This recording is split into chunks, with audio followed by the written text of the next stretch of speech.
Et les deux équipes qui sont en place pour un nouveau match de classement. 7e, 8e place qui va se disputer entre la Juventus qui donne le coup d'envoi et qui va jouer en jaune face au Sporting Club Portugal. Sporting Club Portugal qui joue dans ses couleurs traditionnelles, bien évidemment rayées blanc et vert. Deux équipes qui, on le rappelle, ont terminé 4e respectivement de leur groupe. C'était le groupe B pour la Juventus, le groupe A pour le Sporting. Le Sporting qui est toujours à la recherche de sa première victoire et surtout à la recherche de son premier but dans ce tournoi. Les Portugais sont la seule équipe à n'avoir pas encore inscrit la moindre réussite. Et donc 2 fois 25 minutes pour décider de la suite de ce classement. On rappelle que l'OL et le PSG se sont affrontés tout à l'heure dans un match concernant la 9e, 10e place. Et ça a été une victoire lyonnaise, ce qui fait donc que les Parisiens terminent 10e et bon dernier de ce classement avec l'Olympique lyonnais 9e et avant-dernier. Pour la suite, eh bien, il faudra attendre la fin de ces 2 fois 25 minutes. On vous rappelle qu'en cas d'égalité, il n'y a pas de prolongation, c'est directement une séance de tir au but. Et ce sont tout de suite les Juventines qui tentent d'aller de l'avant avec un ballon à destination de l'aile gauche, mais ça va être rapidement renvoyé devant avec Luis sur son côté. Luis, ouais, il est bien repris finalement par Poletti. Poletti aux prises avec Luis et c'est finalement la Juventus qui va ressortir avec ce ballon, mais pas pour longtemps. On va revenir tout de même à la faute. On avait laissé l'avantage. Il y a noté que pour l'instant, le meilleur buteur de ce tournoi, il est du côté de la Juventus avec son numéro 9. Il s'agit de Carmine Serrantino avec ses 3 réussites. Même s'il a été rattrapé par un autre joueur. Mais justement, regardez, Tarantino, il est là et il vient inscrire sa 4e réussite du tournoi. Mais il était en position de hors-jeu, l'attaquant italien. Et donc l'ouverture du score qui devra attendre encore un moment. Ouais. On en reste donc à 0-0 dans cette rencontre.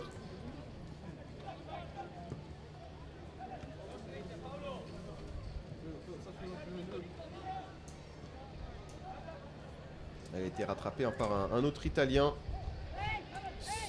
de la Sampdoria cette fois-ci. Le numéro 18, Morando, qui a inscrit 3 buts aussi dans ce tournoi. Alors il reste un match aussi à Morando pour peut-être venir glaner ce prix du meilleur buteur. Et il s'agira de la finale, bien évidemment, face au FC Bâle. Tarantino, lui, il a éventuellement l'occasion de mettre un petit peu la pression. Et pourquoi pas même justement gagner ce prix de meilleur buteur dans le cas où il marquerait un but et puis que Morando n'arrive pas à faire trembler les filets en finale. Ce serait donc la Juventus qui aurait le meilleur buteur de cette Geneva Cup 6e édition. Effectivement, on n'est pas passé loin du 4e but personnel dans ce tournoi. Et le Sporting qui va tenter une première offensive avec une frappe bien trop molle là pour prendre à défaut Giulio Girelli, le portier de la Juve, très bon portier. Sur cette frappe de Nikolaj Skoglund. Un mauvais ballon là dans le rond central récupéré par les Portugais avec un petit peu de réussite et Luis qui va pouvoir orienter avec Baldé, le 1-2 et le capitaine portugais qui peut trouver Skoglund côté gauche. Skoglund avec la talonnade, c'est bien fait dans la course de Francisco Lima. Et Lima qui peut tout de même centrer. Et ça, c'est difficile là pour Danilo Luis face au grand Giulio Girelli qui a pu s'emparer du ballon sans trop de difficultés.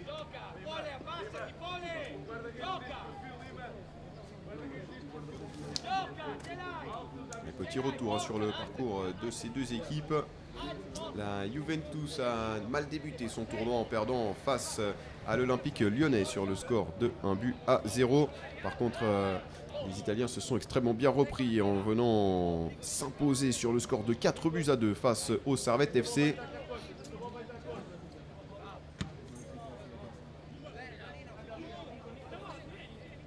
Par la suite, il y a eu une grosse défaite contre le FC Bâle sur le score de 3-1. Et avant cela, il y avait eu un match nul entre la Juventus et l'Atlético de Madrid, triple tenant du titre, on le rappelle, un but partout. La Juventus qui aurait pu venir jouer ses demi-finales, c'était à condition de gagner son dernier match des phases de classement. Mais attention parce que là, les Juventines, ils sont vers l'avant. Et le centre qui posera pas de soucis finalement à Raimundo Duarte qui a pu s'emparer de ce ballon sans trop de difficultés. Et donc la Juventus qui aurait pu se qualifier pour les demi-finales, c'était hier soir sur les coups de 19h20 avec le dernier match, un des derniers matchs du groupe B entre le FC Bâle et la Juventus. Il fallait une victoire impérative du côté italien si on espérait venir décrocher les demi-finales. Et malheureusement pour eux, ils se sont inclinés sur le score de 3-1. Attention à Luis qui est rentré dans les 16 mètres. Luis qui se bat bien finalement. Le ballon qui va être renvoyé. Bonne intervention d'Alessandro Mirabelli. Et on cherche Skoglund. Ouais, Skoglund, c'est bien fait là, le contrôle. Skoglund encore, ouais, il prend l'intérieur. Skoglund qui tente dans un angle très très fermé. Arrêt de Giulio Girelli qui concède le corner. Paolo Bofano n'avait pas réussi à suivre l'ailier gauche là suite à sa première prise de balle. Et par la suite, le défenseur italien avait anticipé à l'intérieur.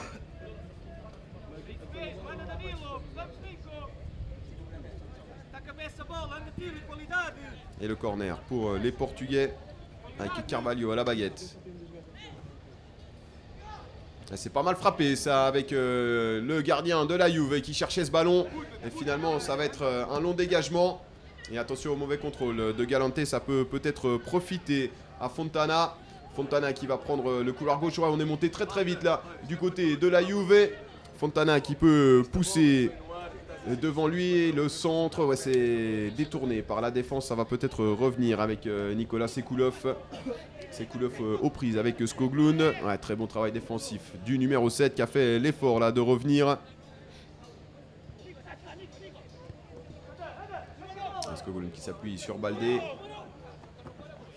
Un mauvais passe de Baldé. Bon jaillissement de la défense turinoise. Avec Spitale qui est venu chercher Sekoulov. Le ballon de Sekoulov est imprécis.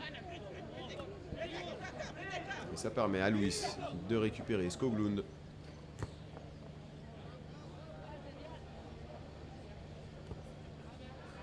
Et Correa à présent qui va venir jouer avec son compère de la défense centrale. Saloma Okoxi qui envoie un long ballon devant à destination de Luis qui n'a pas réussi à toucher le cuir. Et Sekoulov qui a été stoppé, mais les deux joueurs portugais se sont gênés. Là, c'est Francisco Lima et l'autre Francisco Carvalho. Et attention à ce ballon dans la profondeur. Luis qui n'a pas pu toucher finalement suite à un très bon retour défensif de Luca Fantino. Encore un bon ballon là pour Carvalho. Carvalho, il a un petit peu d'espace. Carvalho, il ne faut pas le laisser frapper. Ouais, c'est détourné, ça revient sur Skoglund. Skoglund, oh là là, superbe la frappe de Skoglund. Et on est allé très vite à terre du côté de Giulio Girelli. Mais pour l'instant, on va donner quand même un léger avantage au Sporting qui se montre plutôt entreprenant. Même si la Juve a eu quelques occasions.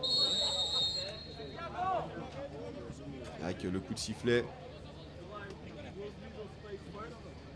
Les Bianconeri qui vont pouvoir envoyer ce ballon devant.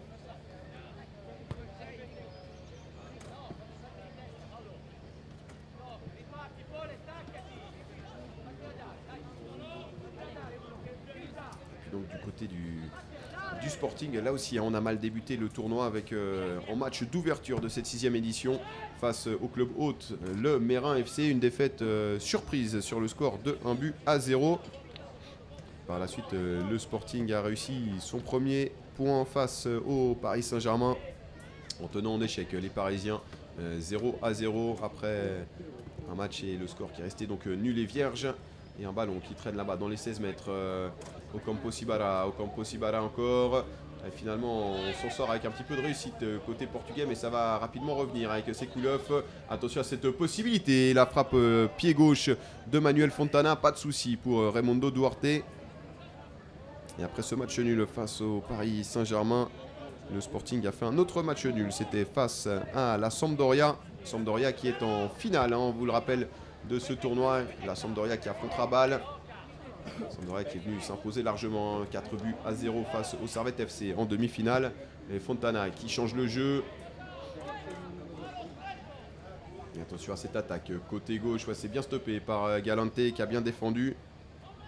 Et pour terminer donc le parcours du Sporting, c'est stoppé par une défaite sur le score de 2-0 face à Schalke. Et là, il y a une bonne possibilité pour Skoglund. Skoglund, le crochet intérieur, la frappe pied droit de Skoglund. Et le voici, le premier but du Sporting dans cette Geneva Cup. Il est l'œuvre de Nicolas Skoglund qui aura beaucoup tenté tout au long du tournoi. Il est récompensé et surtout le jeu du Sporting Club Portugal, en tout cas contre cette équipe de la Juve. Le Sporting a mieux débuté, on les sentait bien dans leur match. Et c'est amplement mérité, 1-0 pour le Sporting. Et la Juventus qui tente aussi, hein, qui joue plutôt offensif. Mais pour l'instant, ça n'a pas fonctionné comme on le voulait du côté de la vieille dame. 1-0 donc. Et voilà qui va lancer cette partie.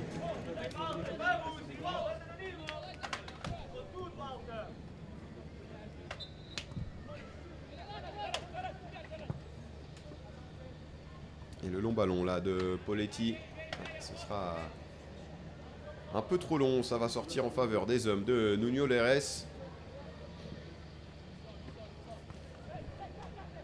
Et donc comme on vous le disait, hein, le Sporting c'était 0 but inscrit, 3 encaissés. Du côté de la Juve c'est 6 buts inscrits, 7 encaissés. La Juve qui a la deuxième pire défense des phases de groupe. Juste derrière l'OL qui avait encaissé 8 buts. L'OL qui en a pris 9 au total dans cette Geneva Cup.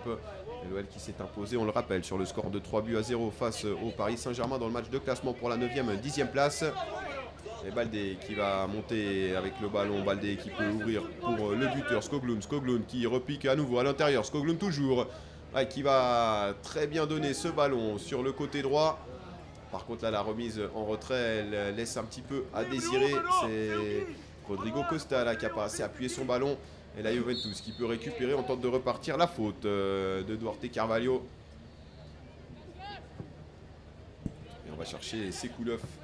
Le contrôle de Sekoulov qui tente d'envoyer Bofano devant. Intervention de Skoglund qui est absolument partout en ce début de match.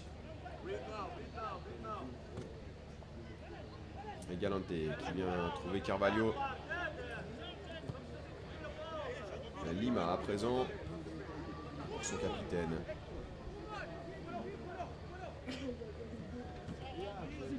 C'est bien fait de Baldé qui fait monter Carvalho. Ouais, avec un tacle en retard là, effectivement, c'était devant les yeux de l'arbitre, ça ne pouvait pas lui échapper. Rodrigo Costa, le numéro 15 du Sporting Club Portugal qui reste au sol, il va pouvoir se relever.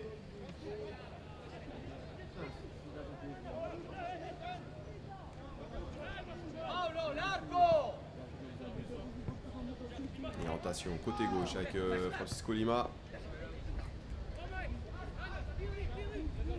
Carvalho.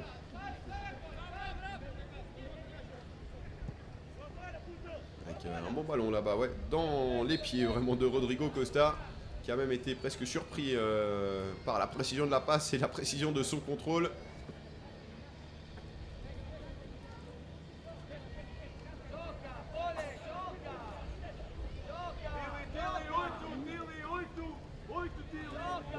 Le coup franc qui joue avec Poletti. Poletti qui a trouvé Spitale. Stanley qui trouve Bofano. Avec le pressing de Skoglund qui permet à ses coéquipiers de récupérer la montée de Carvalho. Baldé à présent. Ouais, Baldé encore et toujours. Il est très très intéressant, hein, comme on vous le disait lors de la première journée. Le petit numéro 8 et capitaine Umaro Baldé. Métronome de cette équipe du Sporting. Tavares pour Baldé justement. Baldé mis sous pression par Sekoulov. Et Baldé qui, comme à son habitude, hein, s'en sort extrêmement bien. Correa, un retour à Raimundo Duarte. Alors qu'on a passé la moitié de cette première période, il reste 10 minutes environ. Et c'est toujours le Sporting qui est devant avec le petit extérieur du pied là. Pour Lima, c'est bien joué de la part du portier Duarte. Et Baldé, Lima à nouveau. Ouais, on s'en sort très bien avec Carvalho.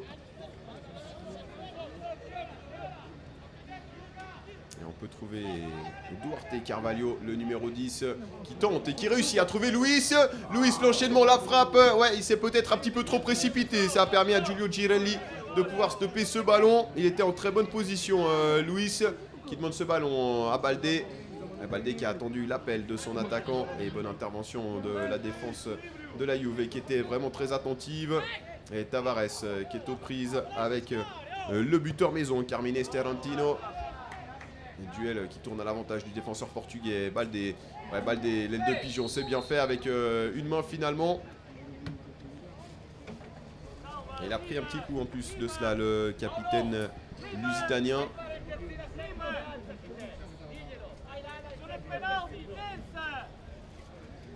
Et ça a donné un bon coup de pied arrêté aux hommes de Nuno Leres.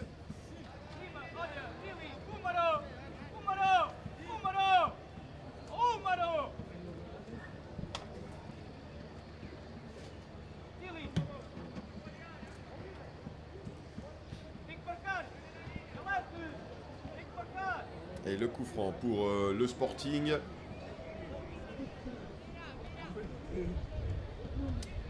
Un but à 0 toujours pour les Portugais.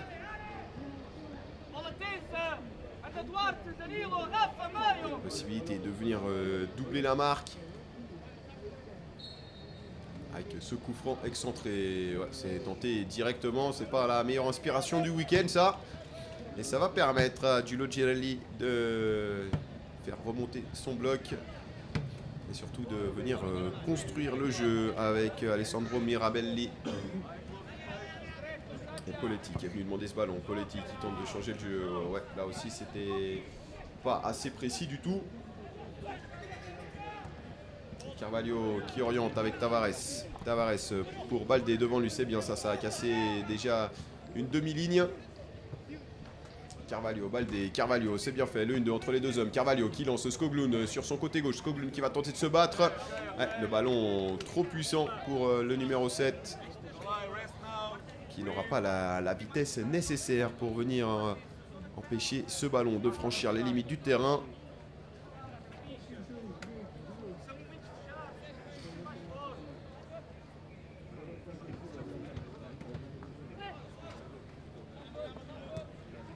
Nouvelle construction italienne avec une bonne prise de balle de Bofano. Encore une fois, on était attentif du côté portugais et on a pu mettre le pied quand il le fallait avec la remise en jeu de Lima.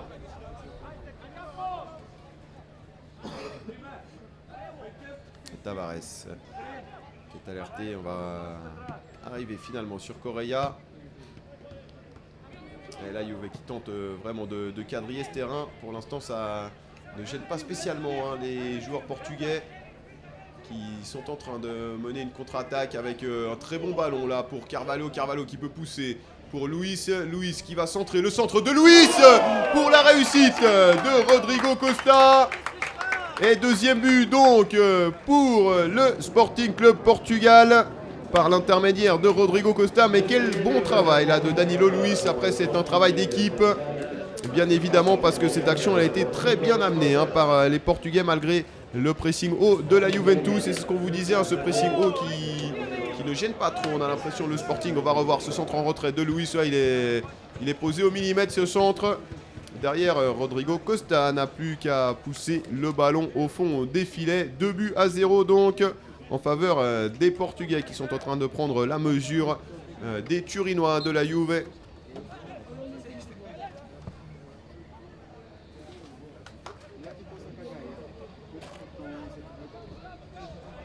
Les Bianconeri qui jouent en jaune, qui vont tenter de revenir.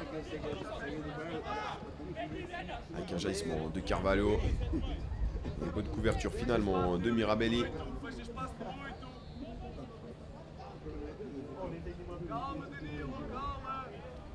Le ballon qui va revenir justement sur le défenseur central italien.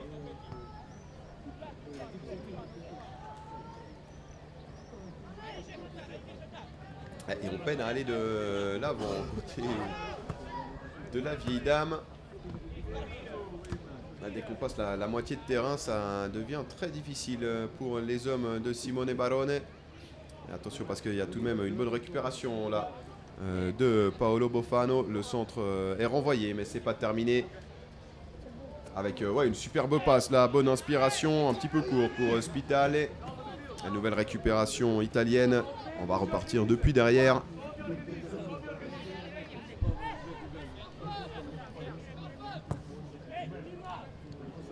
Et on allonge là encore. Et Bofano est présent. Le centre de Bofano s'est contré par Francisco Lima. Le corner pour la Juventus.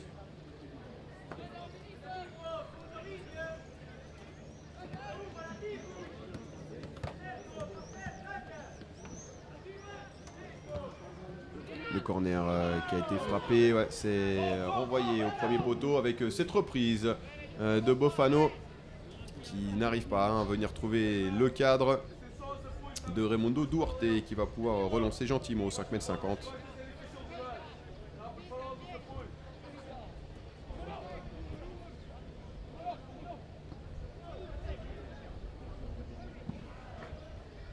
Et avec le long dégagement, ça va terminer ça. Trop facile pour l'arrière-garde de la Juventus. Avec Michele Foschi qui a pu renvoyer ce ballon, qui est revenu.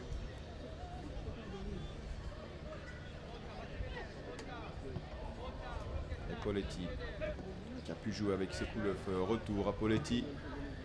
Et Poletti, il a réussi à trouver une solution là en la personne de Fontana. Mais Fontana, il est venu perdre ce ballon. Et Carvalho qui a pu toucher pour le second buteur, Rodrigo Costa. Alors que Skoglund là semble avoir pris un coup. Il y a eu un gros duel au centre du terrain, une faute portugaise et on va stopper un petit moment le jeu parce qu'il y a Skoglund qui se tord de douleur à terre. Donc on vous parlait le match d'avant de Bernardino, le numéro 7 du Paris Saint-Germain qui était sorti sur blessure. On vous rappelle qu'il a été opéré avec succès. Problème de poignet suite à un choc et fracture du poignet, sauf erreur pour le milieu de terrain parisien. Et donc tout s'est bien passé pour lui et encore une fois on lui souhaite un très très bon rétablissement.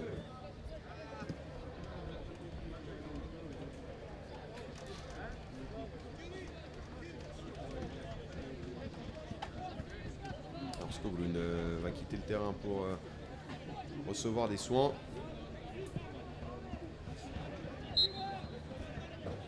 Et le coup franc qui va pouvoir être joué. On a préféré jouer horizontal avec ses couleuvres qui peut remettre à Spitale. Et Spitale est retour à Poletti.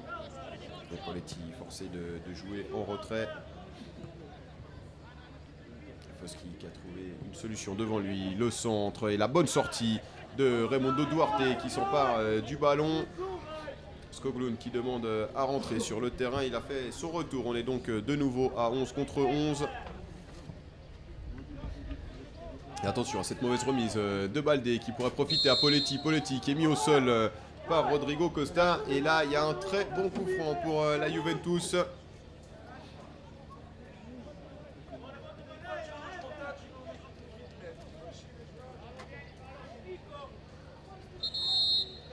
Un petit peu moins de 20 mètres début alors que Poletti lui reste au sol.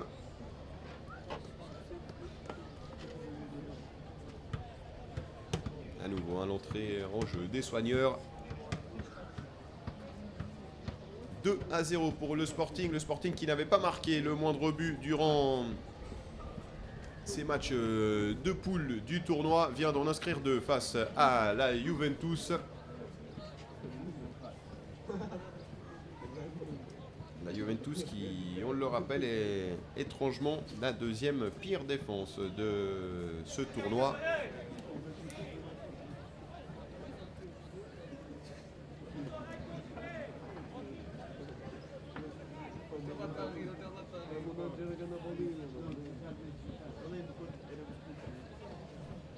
Et on va positionner le mur à distance. Très bon coup franc là, bonne possibilité pour les Italiens pour tenter de revenir dans cette partie, de refaire leur écart.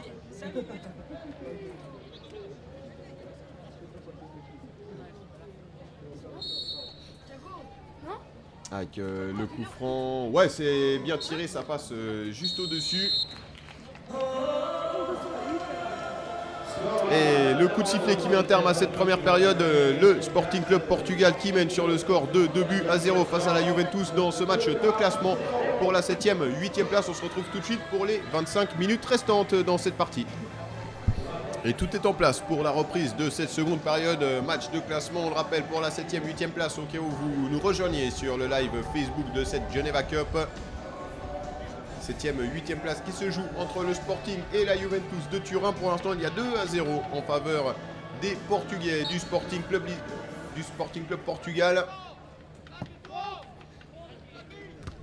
On rappelle qu'ils n'avaient pas inscrit le moindre but en match de classement. Ils ont réussi à en mettre 2 à la Juventus. Et pour l'instant, c'est mérité pour les hommes de Nuno Lares.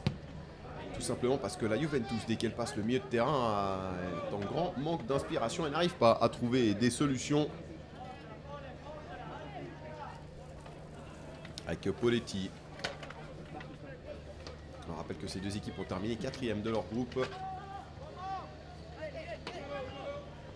Groupe B pour la Juventus, groupe constitué du Servette FC, du FC Bâle, de l'Atlético de Madrid et de l'Olympique Lyonnais.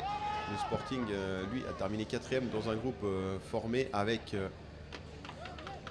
Schalke 04, la Sampdoria, le Paris Saint-Germain et le Mérin FC.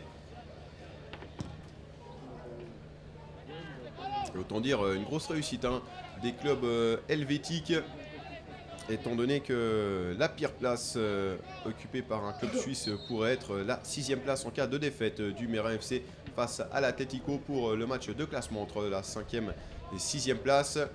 Et on vous rappelle qu'on connaît d'ores et déjà les affiches, l'affiche de la finale à 17 h.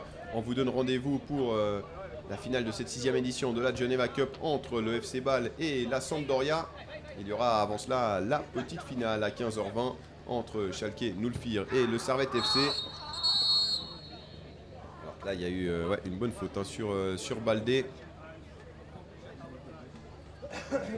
Baldé qui exaspère ses adversaires parce que c'est quasiment impossible de lui prendre le ballon.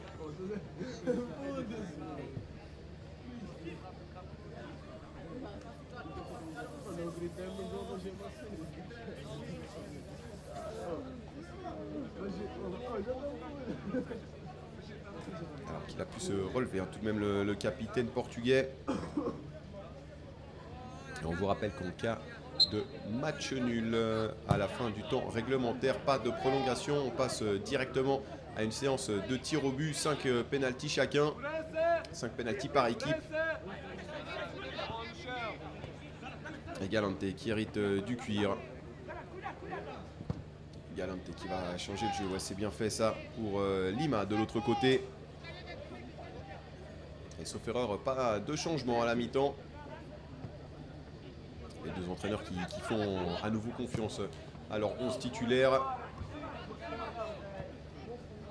Et la récupération avec Tarantino qui a pu envoyer sur le côté Fontana. Fontana, il a Ocampos Ibarra derrière lui. Il préfère tenter le centre stoppé par Tavares. Et le premier corner de cette seconde mi-temps, il est en faveur des hommes de Simone Barone. Avec Santiago Ocampos Ibarra qui va aller tirer ce corner. Là aussi, un petit problème de positionnement de ballon comme on a pu le voir assez régulièrement durant ce tournoi.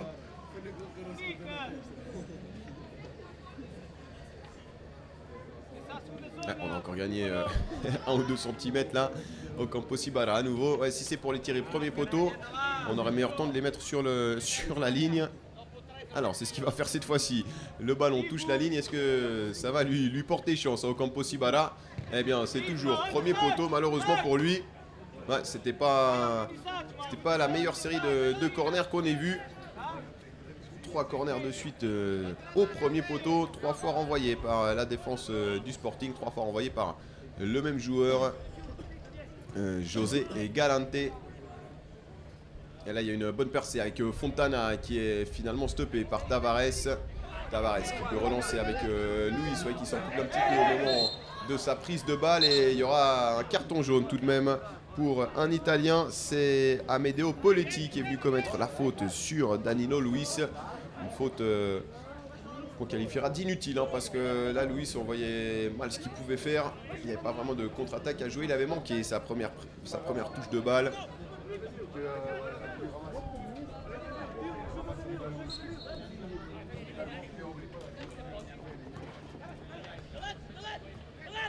Galante qui monte ce ballon, qui peut trouver Luis. Luis, est-ce qu'il va faire tout seul l'attaquant portugais? Effectivement, il a tenté le centre et là encore, c'est coupé. Cette fois-ci par Luca Fantino.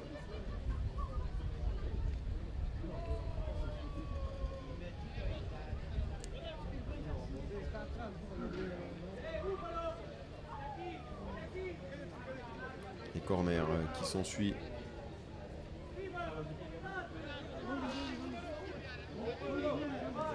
Avec Francisco Lima qui va aller le tirer.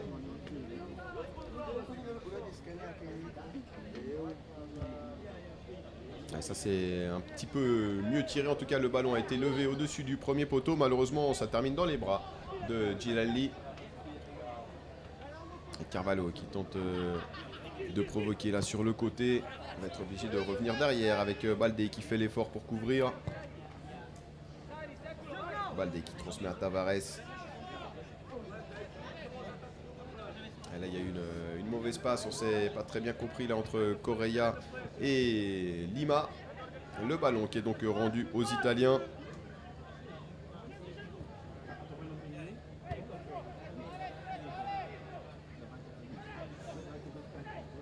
Avec une bonne récupération là au centre du terrain.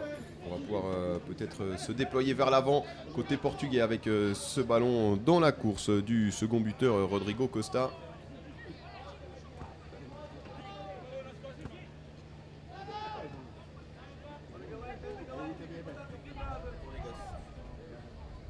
Et à nouveau, hein, on va repartir depuis derrière. La Juve qui vraiment n'arrive pas à trouver des solutions face à cette équipe du Sporting qui est bien en place, on le répète. Et les joueurs italiens sont bien empruntés face à cette bonne défense, la mise en place par le Sporting.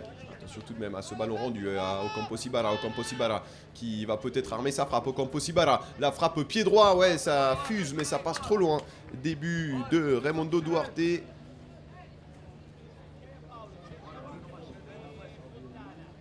5,50 m donc pour le gardien du Sporting Club Portugal.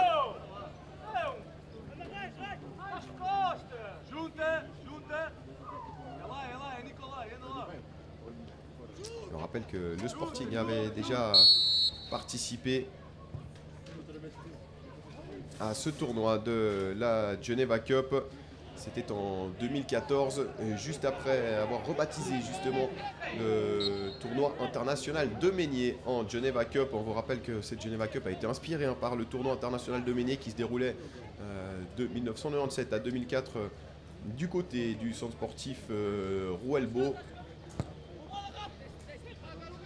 entre 2013 et 2014, on a décidé de rebaptiser cela la Geneva Cup pour donner un côté beaucoup plus régional à cet événement, à ce gros tournoi. Tournoi référence, on le rappelle, en Europe pour les moins de 16. Et lors de cette année 2014, le Sporting Club Portugal s'était incliné en finale contre Bâle et avait terminé donc deuxième du classement. Depuis, il n'était pas revenu du côté de Genève. Et c'est après cette année-là que le tournoi de la Geneva Cup est venu s'installer du côté du stade des Arbères. Effectivement, un stade neuf où il y avait beaucoup plus d'infrastructures, beaucoup plus de place pour pouvoir faire vraiment grandir ce tournoi. Même si le tournoi international de Meignier était déjà très très reconnu, hein, avec des équipes comme on le rappelle, hein, Everton, le Bayern de Munich, l'Ajax Amsterdam ou encore l'Inter Milan pour ne citer que, étaient passés du côté de Meignier. Et on va vous donner quelques noms de joueurs qui sont aussi passés par ce tournoi international de Meignier. Ça fait assez rêver. Wayne Rooney, Karim Benzema, Ivan Rakitic, Steven Pienaar, Yann Sommer, Philippe Senderos ou encore Gelson Fernandez. Ce sont les joueurs qui ont joué donc en moins de 16 au tournoi international de Meignier. Donc il n'est vraiment pas exclu, hein, que certains des joueurs que vous voyez ce soir terminent dans des équipes premières prochainement et qu'on puisse les voir sur la scène européenne. Alors qu'il y a déjà des équipes, hein, qu'on a vu évoluer sur la scène européenne, ces équipes de moins de 16 qui ont évolué en Youth League. Mais là il y a une très très bonne montée là de Nicolas Sekoulov. Il est parti tout droit, il est finalement stoppé par Tavares qui prend lui aussi un carton jaune. On a obtenu un bon coup franc côté italien. Alors, il va falloir faire mieux que tout à l'heure, hein, parce que le coup franc de tout à l'heure il n'a pas été très bien tiré. Ocampo Sibala qui s'est emparé du ballon.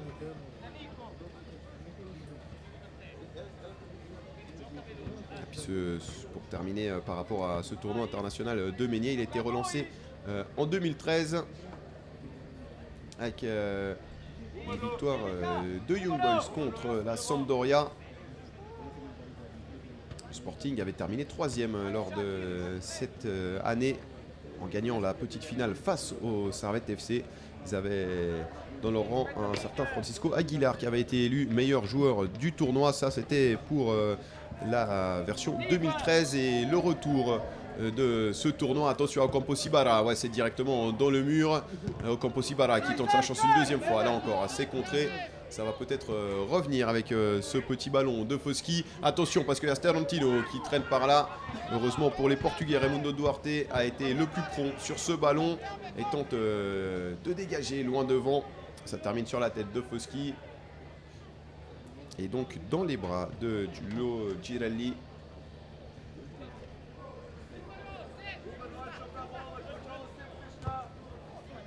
Et on avait vu l'appel de Fontana. Et c'est Baldé qui est sur la trajectoire avec Correa. Et on va faire tourner côté gauche Lima. Lima qui manque complètement sa face. Là, le ballon qui est rendu à la Juventus. Et bon, jaillissement encore une fois de Correa. On était trop sur les talons. Côté italien. Et Carvalho qui voulait changer le jeu. Il y avait de l'idée, mais c'est directement dans les pieds d'Ocampo Ibarra qui va pouvoir... lui tenter d'envoyer Fontana devant. Fontana poursuivi par Baldé. Fontana encore. Donc impossible qui est venu se proposer. Ouais, et là par contre la passe elle n'est pas donnée du tout dans le bon tempo de la part du numéro 7 Manuel Fontana. Il va d'ailleurs y avoir un changement du côté de la Juventus avec l'entrée en jeu du numéro 19 Rachad Maïdat. Et Maïdat il va remplacer Carmine Sterantino. Donc Carmine Sterantino il va terminer cette Geneva Cup avec ses 3 buts. Il est pour l'instant meilleur buteur de ce tournoi à égalité de points, on le rappelle, à égalité de but, on le rappelle avec le joueur de la Sampdoria, Morando. Morando qui aura donc l'occasion de peut-être inscrire un but lors de cette finale et de passer premier dans cette course au titre de meilleur buteur de cette 6e édition de la Geneva Cup. Sibara. Avec Poletti. Sekoulov qui joue plus bas que ce qu'on a pu le voir évoluer hier. On a tenté quelque chose de compliqué là sur Luis une deuxième fois. Heureusement qu'on est deux. Et Maïdat qui négociait l'un de ses premiers ballons. Attention à cette mauvaise passe dans l'axe. Ouais, par contre derrière on n'arrive pas à faire fructifier ces récupérations. Et Raimundo Duarte qui va attendre gentiment qu'un Italien vienne mettre le pressing pour ramasser ce ballon. Et grappiller bien évidemment quelques secondes. Toujours 2-0 en faveur du Sporting Club Portugal qui pour l'instant terminerait donc 7e de cette édition. 7e sur 10, et 8e place réservée donc actuellement à la Juventus qui se doit de marquer 2 buts pour revenir dans cette partie, pour égaliser. Et on rappelle qu'en cas d'égalité, il n'y a pas de prolongation, c'est directement une séance de tir au but comme on les connaît avec 5 pénaltys pour chaque équipe. Par la suite, c'est une mort subite. Alors qu'il y a une faute là de Luis sur le défenseur italien.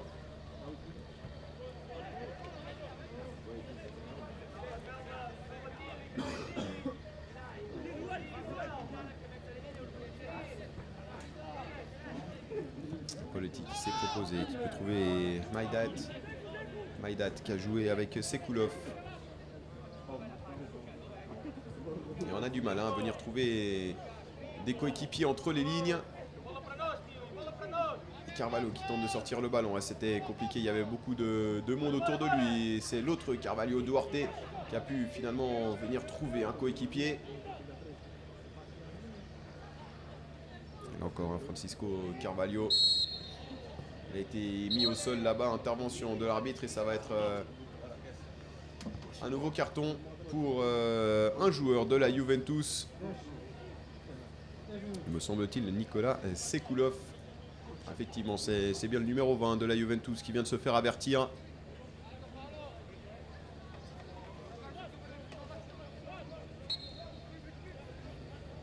Et le coup franc pour les Portugais. C'est joué en retrait avec Duarte Carvalho qui va alerter son gardien. Et le dégagement de Duarte sur l'aile droite. Avec Costa qui a tenté de se battre. Luis qui va aller faire jouer la défense italienne et Luca Fontino. Et là Luis il est venu commettre la faute. Rappelé alors par l'arbitre. Et Sekoulov qui peut monter, il a un petit peu d'espace. Sekoulov qui est victime d'une faute. Là il y a eu une mauvaise sortie, on était en retard. À côté de Francisco Lima me semble-t-il. Non c'était Skoglund, le premier buteur du Sporting. Celui qui a enclenché la machine du côté portugais. Étant donné qu'il s'agissait là du premier but dans le tournoi du Sporting. Attention Campo Sibara qui prend de la vitesse là sur son côté gauche. Il est bien fermé par la défense portugaise. On a réussi à trouver tout de même une solution avec Spitale qui a tenté de passer entre deux joueurs. Maïdat qui rentre dans les 16 mètres. La frappe de Maïdat. Et c'est un arrêt de Raimundo Duarte. Là encore, le ballon était un petit peu trop centré pour venir mettre en difficulté le gardien du Sporting qui demande à son équipe de remonter. Qui va relancer avec Lima à côté gauche. Lima qui a tenté de pousser devant, ça va être compliqué ça pour Luis. Récupération de Mirabelli qui renvoie devant. Attention, Maïdat, il a une bonne possibilité. Il a mal contrôlé ce ballon et puis finalement le dégagement de Tavares qui vient rebondir sur l'Italien et qui termine dans les bras de Raimundo Duarte.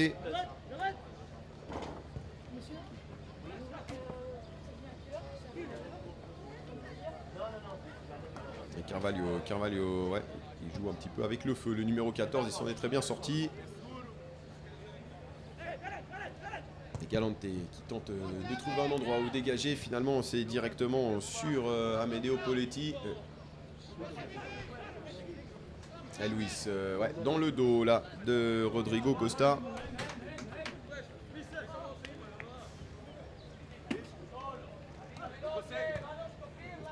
Baldé qui est bien intervenu. Non, il a commis la faute, estime l'arbitre de cette rencontre. Faute sur son vis-à-vis, l'autre numéro 8. Spitale, de son prénom Alessandro.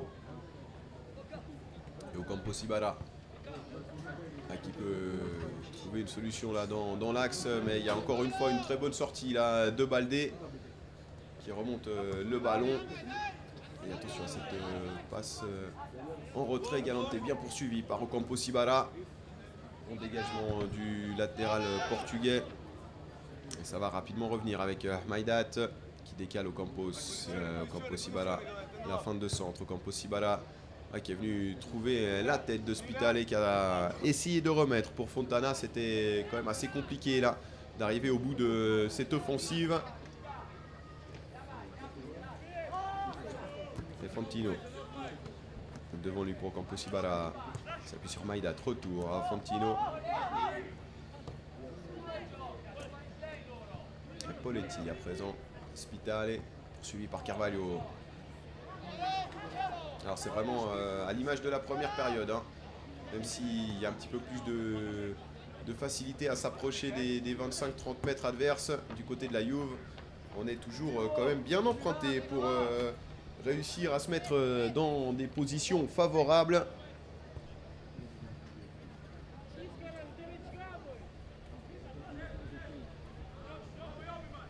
Et la tête de Carvalho directement dans les pieds de Poletti qui trouve Spitale. Voilà, petite roulette de Spitale. Alors qu'on prépare un changement côté portugais. C'est Salomao Coxi qui va faire son entrée avec son numéro 6. Ah, ça va rajouter du physique hein, pour les Italiens, ça va pas être facile. Spitale en retrait pour Sekulov.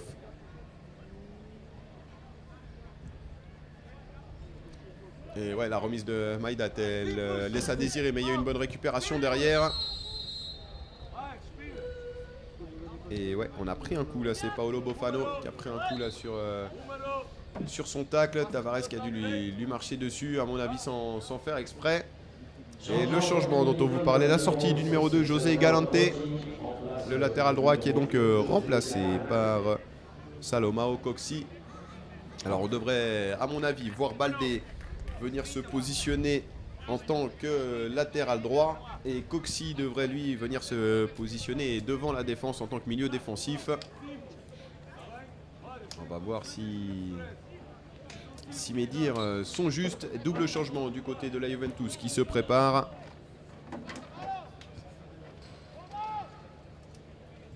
Avec Bofano qui a été repris.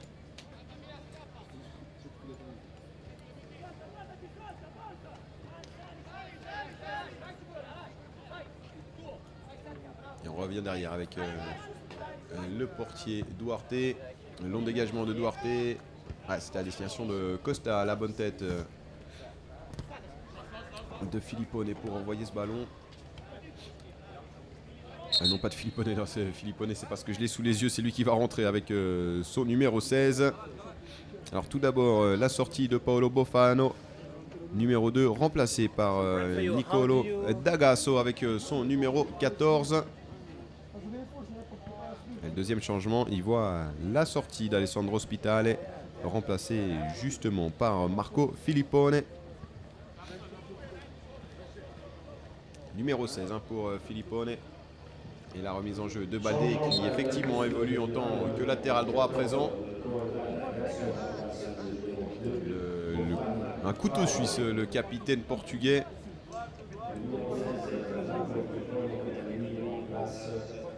Et la touche pour Fantino. Il va chercher Maïdat, la tête de Baldé. Et Carvalho qui ne prend pas de risque et qui rejoue derrière pour donner de l'air et surtout permettre aux joueurs qui sont face au jeu de pouvoir éventuellement trouver des solutions. Avec une bonne intervention défensive, on va essayer de repartir de l'avant. Côté italien, et pour l'instant on bute toujours hein, à 25 mètres des goals adverses. Alors attention à ne pas perdre des ballons trop proches non plus de ces 16 mètres. Et éventuellement remettre la Juventus en route. Attention à ce ballon pour Luis sur le côté droit. Luis qui tente le centre. C'était à destination de Costa qui avait continué son effort pour venir prêter main forte à son attaquant. Et finalement, c'est Fontana qui sort avec le ballon. Il y a eu un coup de sifflet pour une faute.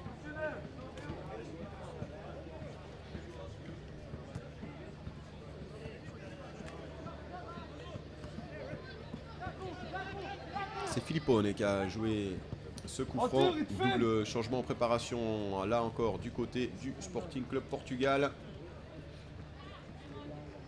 Avec David Esteves et Lado Akalaya qui s'apprête à faire leur entrée sur le terrain. Alors, est-ce qu'on va pouvoir jouer la touche auparavant? Oui, effectivement. Le double changement aura lieu normalement lors du prochain arrêt de jeu.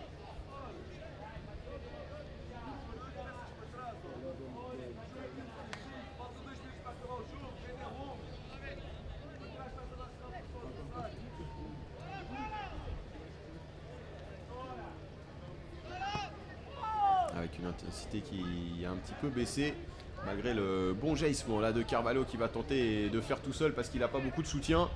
Et il est bien stoppé par Amedeo Poletti, très attentif à Amedeo Poletti dans son rôle de sentinelle. Là devant la défense, il aide beaucoup ses coéquipiers. Alors que là, il y a une faute sur Manuel Fontana. Et voici le double changement dont on vous parlait. Avec la sortie... ouais, alors là, il y a un problème sur le... Il y a un problème hein, sur ce qui est écrit sur le tableau de l'arbitre. Parce que le 11 du côté du Sporting, il n'est pas sur le terrain. Il s'agit de Giovanni Mbambanu. Mais donc la sortie du deuxième buteur, Rodrigo Costa, qui cède sa place à Lado Akalaya.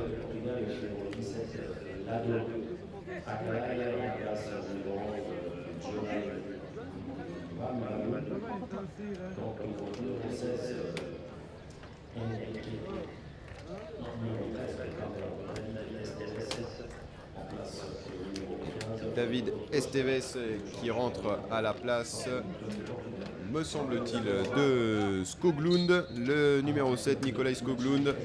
Premier buteur de cette partie où on a sorti les deux buteurs côté portugais.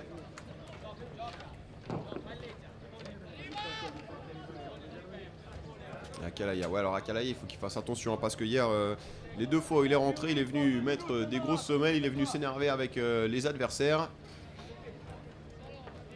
Alors avoir la volonté d'aller chercher le ballon, c'est une bonne chose. Il faut rester quand même dans les limites du raisonnable.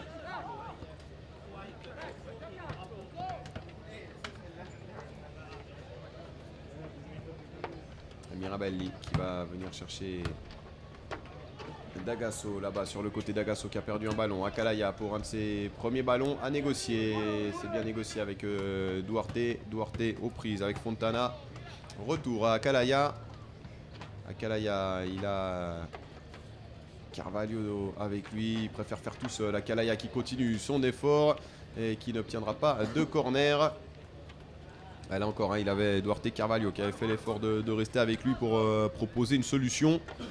On a préféré faire autrement.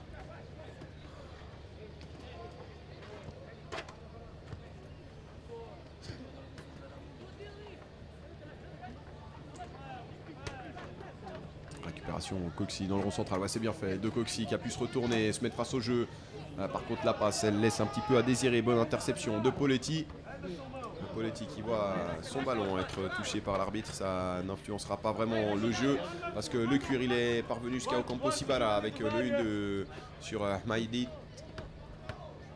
Et là on a trouvé Sekoulov de l'autre côté qui tente de frapper. Ouais, on pensait pas qu'il allait pouvoir trouver un angle de frappe. Ballon renvoyé par Tavares. Attention à ce ballon qui traîne là en hauteur à l'orée des 16 mètres. Ça va peut-être profiter à Fontana qui peut se mettre en position de frappe et qui manque le cadre finalement. Manuel Fontana qui avait presque tout fait juste là. Et ballon un petit peu dévissé de la part du numéro 7. Aucun souci donc pour Raimundo Duarte.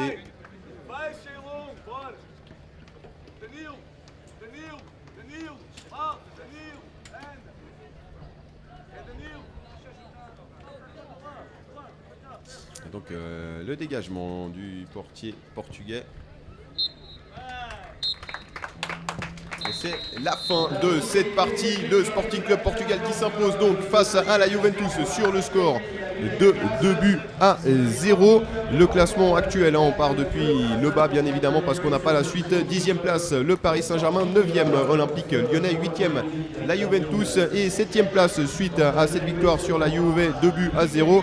Le Sporting Club Portugal.